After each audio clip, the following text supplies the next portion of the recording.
तो आज की इस खास रिपोर्ट में हम बात करेंगे एक ऐसे नए अमेरिकी रूल के बारे में जो कई देशों के विजिटर्स को एक बड़ा झटका दे सकता है। जी हाँ, अमेरिका में एक नया रूल लागू किया गया है जिसमें कुछ देशों के यात्रियों को एंट्री से पहले $15,000 तक का रिफंडेबल बॉन्ड जमा करना होगा।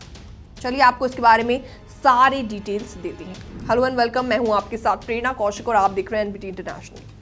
अब आप ये सोच रहे होंगे कि ये वीजा बॉन्ड आखिर क्या होता है, तो आपको बता दें, वीजा बॉन्ड एक तरीके की सुरक्षा राशि यानी कि सिक्योरिटी डिपॉजिट होती है जो ये सुनिश्चित करती है कि विजिटर तय समय में अमेरिका से वापस चला जाएगा। अगर कोई विजिटर अपने वीजा की शर्तों का पालन करता है तो ये पैसा वापस भी मिल सकता है।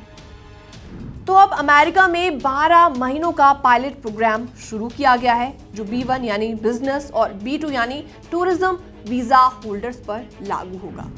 तो ये प्रोग्राम 20 अगस्त से शुरू हो रहा है। तो अभी के लिए अमेरिका ने इस बॉन्ड रूल को जाम्बिया एंड मलावी के नागरिकों पर लागू किया है, लेकिन आने वाले समय में उन सभी देशों को इसमें शामिल किया जा सकता है जिनके विजिटर्स ओवरस्टे रेट्स जिनके बहुत ज़्यादा है, यानी कि वो तय समय से ज़्यादा अमेरिका में रहते हैं। अब सवाल यहाँ पर ये उठता है कि वीज़ा ओवरस्टे होता क्या है। देखिए, जब कोई व्यक्ति वीज़ा पर अमेरिका आता है लेकिन अपनी तय तारीख के बाद भी वहाँ रुकता है तो उसे वीज़ा ओवरस्टे टर्म के तहत बोला जाता है।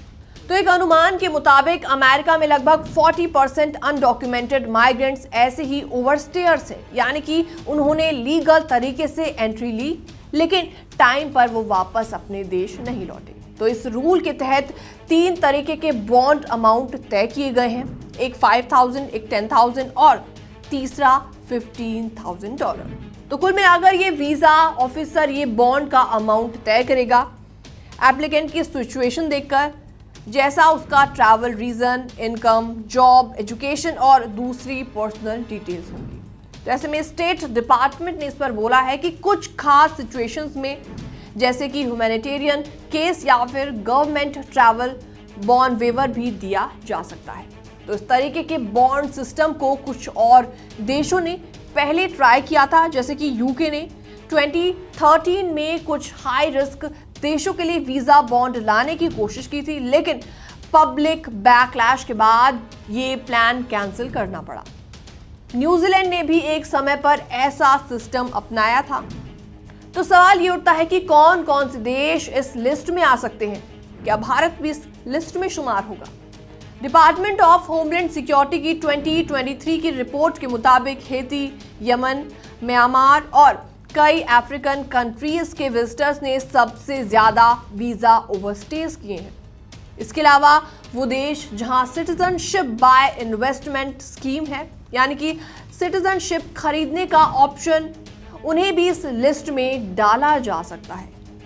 तो ऐसे देशों में शामिल हैं Antigua, Barbuda, Austria, Jordan, Saint Lucia and Turkey. तो ऐसे में भारत का नाम इसमें शामिल होने की कम आशंका है। तो अगर आप अमेरिका घूमने या बिजनेस के जरिए जाना चाहते हैं और आपके देश का वीजा ओवरस्टे रेट ज्यादा है तो अब आपको $15,000 तक का वीजा बॉन्ड देना पड़ सकता है। स्टेट डिपार्टमेंट ने बताया कि पहले साल में लगभग 2000 एप्लीकेंट से बॉन्ड लिया जाएगा। तो अगर कुल मिलाकर देखा जाए, एवरेज बॉन्ड अगर $10,000 लिया जाएगा तो ये प्रोग्राम $20 मिलियन से ज्यादा का हो जाएगा। तो अगर आप या आपके जानने वाले अमेरिका ट्रैवल करने के बारे में प्लान कर रहे हैं तो ये नया रूल ध्यान से देखिए, ध्यान से पूरी डिटेल्स पढ़ लीजिए। फिलहाल इस रिपोर्ट में इतना ही, बाकी तमाम अपडेट्स के लिए बने रहिए एनबीटी इंटरनेशनल के साथ।